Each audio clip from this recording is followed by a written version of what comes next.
Noticias de última hora, presten mucha atención. Aquí no van a hacer lo que hicieron en Quito, advierte el alcalde de Cuenca sobre movilizaciones en la cumbre. El alcalde de Cuenca, Cristian Zamora, lanzó una advertencia a la CONAIE que anunció movilizaciones en el marco de la Cumbre Iberoamericana de Presidentes. Ante las declaraciones de Leonidas Issa, presidente de la Confederación de Nacionalidades Indígenas del Ecuador, CONAIE, sobre protestas durante la Cumbre Iberoamericana de Presidentes, el alcalde Cristian Zamora advirtió que tomará acciones y pidió que cualquier acción sea lejos de la ciudad. Durante la reunión de la CONAIE realizada este miércoles, 13 de noviembre, en Quito, los representantes de esta y otras organizaciones anunciaron que se movilizará en las calles para protestar contra el gobierno del Daniel Noboa. Pero las marchas primero serán en sus territorios y no a nivel nacional. Issa anunció que el viernes, 15 de noviembre se desarrollarán algunas movilizaciones en las provincias donde se realicen acciones, entre ellas Azuay, cuya capital Cuenca es sede del encuentro de presidentes, primeros ministros, cancilleres y otros representantes de los 22 países de Iberoamérica. El viernes se realizará la sesión de presidentes, de acuerdo con la agenda de la cumbre. Somos parte de la cumbre de los pueblos y si se entiende como una contracumbre, pues muy bien, dijo Issa a los medios de comunicación. El alcalde de Cuenca respondió a estas declaraciones y reconoció como constitucional el derecho a protestar, pero advirtió: aquí no van a hacer lo que hicieron en Quito y he dispuesto lo que corresponde con la firmeza que me caracteriza, escribió en su cuenta de la red social X. Sugirió además que las protestas con derecho sean muy lejos de donde se da la cumbre, ventana para Cuenca, que también tienen su derecho. Y siguió: así todos felices y Cuenca sigue siendo la Atenas del país, el que se salga de estos parámetros, está avisado. Como parte de la llamada Contracumbre de los Pueblos en Resistencia, este miércoles, 13 de noviembre se realizó la construcción de un mandato con la presencia de varias organizaciones sociales. Para el jueves 14, en el inicio de la Cumbre Iberoamericana de Presidentes, se desarrollará una marcha que iniciará a las 9:30 en el Sindicato de Choferes.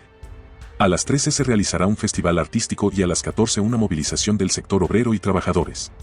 El viernes está previsto un festival artístico intercultural en la Plaza del Herrero, en Chaguarchimbana. En más noticias. La Confederación de Nacionalidades Indígenas del Ecuador, CONAIE, convoca a las organizaciones sociales para que se movilicen en sus territorios este viernes 15 de noviembre. La medida, aseguró Leonidas Issa, presidente de la CONAIE, se efectuará en rechazo al manejo de la crisis eléctrica por parte del gobierno de Daniel Noboa.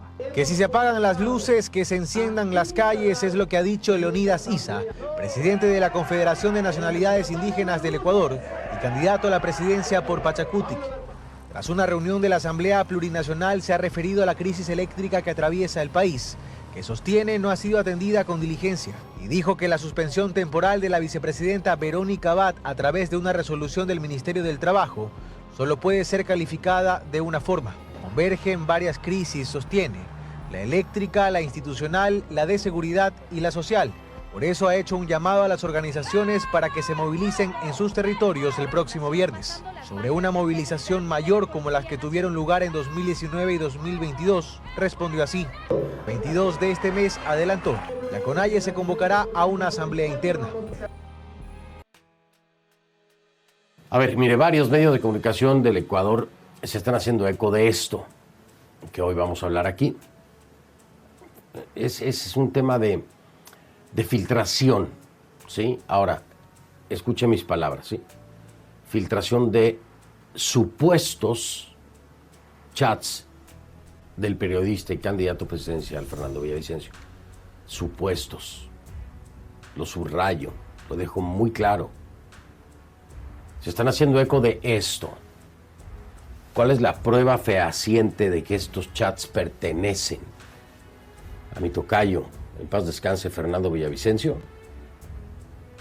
Hasta ahora, oficialmente, es todo lo contrario. Ya le voy a ir explicando qué dice la autoridad.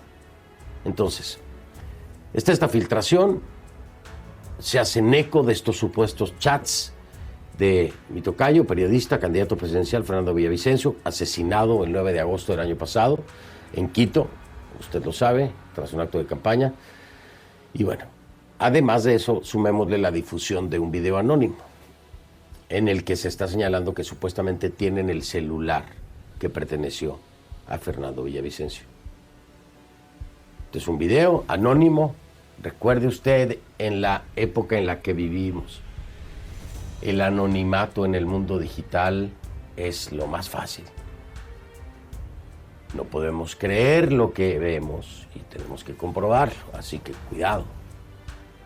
Todo este contexto que le estoy dando es lo que la prensa, no toda, pero la prensa, alguna prensa, está usando para darle sustento y crear una ola más impactante sobre el tema. ¿Sí? Pero es un video anónimo, convenientemente, en el que señalan que supuestamente tienen el celular que perteneció a Villavicencio. Ahora viene la autoridad. ¿Qué dice la Fiscalía General del Ecuador? Ellos dicen a través de un comunicado que el celular se encuentra en cadena de custodia del FBI de los Estados Unidos, del Buró Federal de Investigaciones, del FBI de los Estados Unidos. La Fiscalía dice, ese celular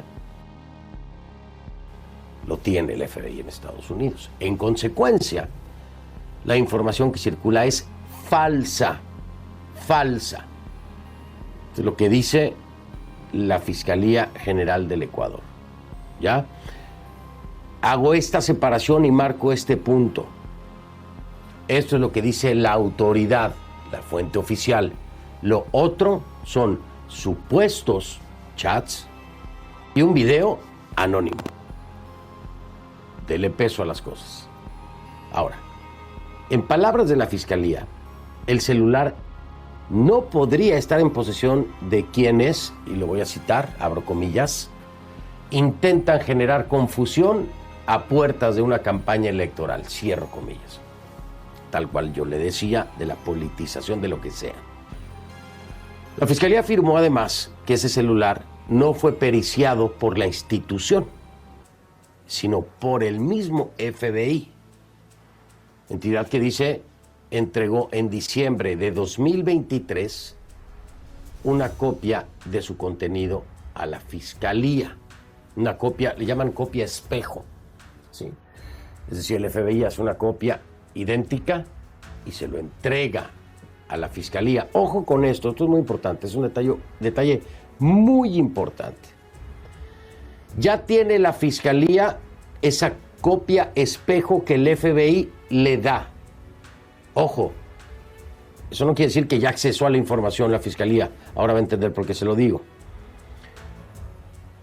Hablé con la fiscal general del Ecuador, con Diana Salazar. ¿Qué me dice? Que sí, que el FBI le entrega una copia espejo del contenido digital que estaba sellada. Es decir, ten la copia en este sobre, imagínenselo en un sobre. No sé si sea un sobre, me imagino que será algo así.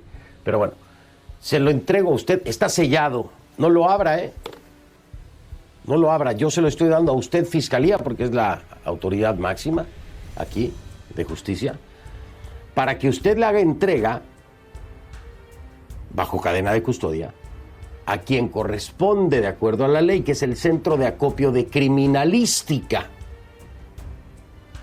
que es lo lógico. Están investigando un asesinato. ¿Quién se encarga de investigarlo? Pues la policía, y es el Centro de Acopio de Criminalística que recibe esta evidencia, copia espejo, que está sellada, que no debió y que no accesó, de acuerdo a lo que me dice la fiscal Diana Salazar, nunca a la Fiscalía. Entregan esta copia espejo sellada a Criminalística. Responsabilidad desde ese momento, ¿de quién? De la Policía Nacional. ¿Por qué hago toda esta aclaración? Porque de inmediato se empieza a apuntar a que esa copia espejo y que estos chats y que la información la tenía la Fiscalía, que la filtró la Fiscalía. De acuerdo al testimonio de Diana Salazar, que la fiscal general confirma que sí, efectivamente el FBI les da una copia espejo sellada. Ellos tienen la obligación en cadena de custodia. ¿Cómo se lo explico? A ver, más fácil para que me entiendan. El Buró Federal de Investigación de Estados Unidos dice, ¿cuál es la autoridad en el Ecuador que tiene que recibir esto? ¿Cuál es la máxima autoridad ante la ley? Es la Fiscalía. Ok, la Fiscalía se lo voy a dar. Pero, ¿quién debe investigarlo? La policía, porque es un asesinato. Y tiene que llevarse entonces a la bodega esa que ve usted en las películas de criminalística, la evidencia, y guardarla. Entonces, no te la doy para que acceses a ella, te la doy para que se la des a la policía y ellos la investiguen. Eso es lo que dice Diana Salazar, así se lo explico de fácil, peliculesco, para que lo entienda. Razón por la cual entonces Diana Salazar, la fiscal, tilda de falsos los informes que apuntan a que la fiscalía es el origen de la supuesta filtración. Asegura efectivamente recibir la copia espejo sellada y haberla entregado a Criminalística de la Policía Nacional, siendo responsable entonces ya del contenido y del acceso la Policía Nacional. Nosotros solicitamos reacción a la Policía Nacional del Ecuador sobre esas declaraciones y también la versión del FBI. Pero bueno, hasta ahora no hemos recibido respuesta. En cuanto la tengamos, se la voy a dar a conocer, no tenga ninguna duda. ¿Sí? Pero el FBI y la Policía Nacional no nos han dado respuesta. Aquí viene otro ángulo que es muy importante, es el otro de la Sociedad Interamericana de Prensa. Está preocupada la Sociedad Interamericana de Prensa, por supuesto, porque hay una difusión masiva de estos presuntos chats de Fernando Villavicencio, además de otros centenares de personas. No es nada más lo de Fernando Villavicencio, están pues sacando muchos otros nombres de otras personas, dentro de los cuales hay unos 150 periodistas. Entonces, el ángulo que le da a la Sociedad Interamericana de Prensa es que es un tema de invasión a la intimidad. Sí, es una violación a la intimidad. Es una acción sin precedentes, dice, que debe ser investigada de inmediato. Por supuesto, imagínense la exposición en un tema tan peligroso en el que han asesinado a alguien. Si son ciertos estos chats, están, como diríamos, ventaneando, balconeando, exponiendo a cuántos ciudadanos más. Hasta hoy son supuestos chats, ¿eh? Mire usted, nada más para recordarle, ¿qué pasó con el asesinato de Villavicencio en términos legales y de investigación? Se sentenció a 5 personas. A 5 personas. ¿Sí? Y en octubre fueron 7 los presos imputados en el caso. Murieron en prisión. Murieron en prisión. No se conoce con detalle cómo, por qué, pero murieron, casualmente. Los imputados murieron en prisión. Es decir, dicen quienes interpretan este hecho como que los silenciaron, para que no pudieran decir quiénes eran los de arriba, los intelectuales. Eso es lo que dicen. Comprobado, no está. Son interpretaciones que se dan. Vamos a hablar del tema porque aquí hay algo muy importante. De ser cierto esto y estos presuntos chats ser del teléfono de Fernando Villavicencio, hoy la pieza clave, el elemento de prueba tal vez más contundente que podría llevar a dar con el paradero de él o los autor o autores intelectuales del asesinato de Fernando Villavicencio es ese teléfono. Es ese teléfono. Ahí se puede conseguir mucha información que pueda aportar a la investigación que hasta hoy está parada, detenida, sobre todo después del asesinato de los imputados. Pero ¿qué pasa? Es que legalmente puede haber problemas. Puede haber problemas serios al haberse filtrado esta información. Realmente, Fernando, no podemos darle ninguna validez a esta información.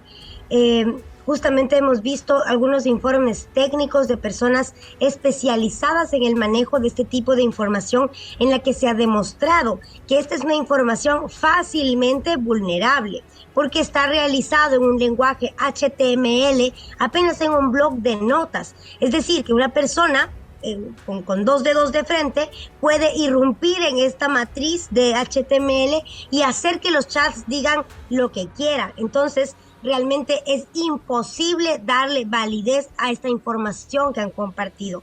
Sin embargo, entendiendo que estas personas que han divulgado esta información en supuestos medios de comunicación ecuatorianos y también personas que se deben a partidos políticos que incluso están participando como candidatos a la Asamblea Nacional, han difundido estas informaciones, según ellos es verdad. Pero si es que según ellos es verdad, ellos están incurriendo en algunos delitos muy pesados en nuestro país, iniciando por el tema de la violación a la intimidad, pero además también un proceso de obstrucción a la justicia. Si esta información fuera real, como ellos aseguran, entonces ellos estarían infringiendo un delito en contra del debido proceso en la investigación de los autores intelectuales del magnicidio de Fernando Villavicencio. Además de eso, también estarían incurriendo en un fraude procesal y además de eso, en la violación de esta información, en la exposición de esta información.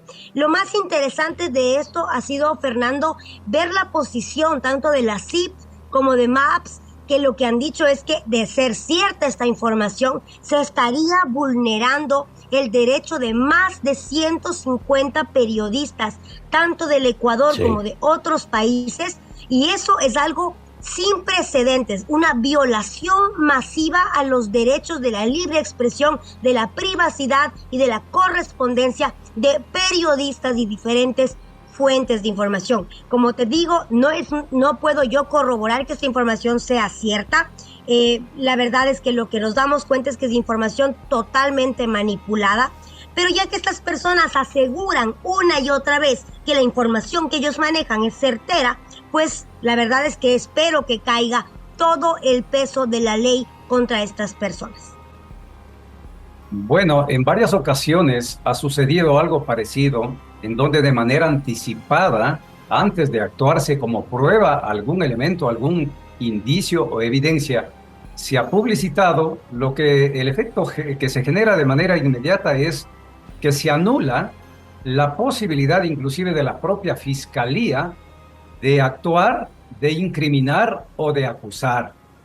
Lo que ha sucedido hoy, esto ha sido absolutamente claro en el análisis, en la introducción de este programa, es que la filtración de aquella información, primero que hay que indagar a fondo cuál es el origen, pero usted lo ha dicho de manera certera y categórica. El FBI ha asegurado que esta información ha remitido a Fiscalía General del Ecuador dentro de un sobre cerrado, como corresponde.